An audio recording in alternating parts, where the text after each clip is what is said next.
Sir Indonesia में 90% मुसलमान है, 2% हिंदू है और वहाँ पे 11,000 मंदिर है। मैंने वहाँ कभी दंगे होने की खबर नहीं सुनी, क्योंकि वहाँ पे RSS और बीजेपी नहीं है।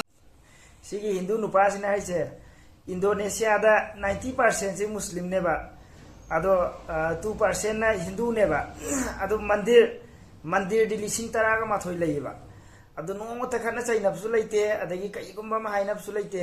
मरम कईगिनो हारगदी मफम दुदा RSS लेतबा Bajrang Dal लेतबा BJP लेतबा Nissin मार हाइसे मान हाइबे वानी को आइना हाइबा नथे अदुगा चुमसु चुमेबा मुस्लिम कंट्री दा लेरिबा हिंदू मयाम से याम खजानेबा अदगी कुई याम कुइद्री मलेशिया दसु दुबई दा क्रोर चतुक चत्रे चंगना कई मंदिर मा याम चाउ खजाने क्रोर याम खजाने क्रोर चतुक एबा चत्रे एबा कइनो चंगनाने मंदिर सारिदो अदो थुगाइबा नतबा कई गोदी मीडिया ने दी अटैक तौरेगा दुगा मैम हाइद्रा हाइबा गोदी मीडिया ने दी नोंगान बदे नुमिता बदनाम तौनबने होनरिसे अदो थुगाइबा नतबा क्रोर चतुक चत्रे चंगनाने बसारिसे मलेशिया दो इगरा दुबई दो इगरा नो सुम येंगो गूगल द यूट्यूब तो सु येंगो मैम फंगनेबा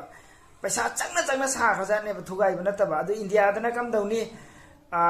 अखोइगे अचौ माजिसे चंगागा मंदिर थीरिने न थुगाइबा मस्जिद क्या सुरे थुगाइसे अदो सुमाइना सुम तौबसी हेनमलकपदगी मोइसु सुम साउनिंगद्रा खजि खरा तौरमबदी याइको मस्जिद थुगाइबा दो हजिक्ति सोशल मीडिया मतमनी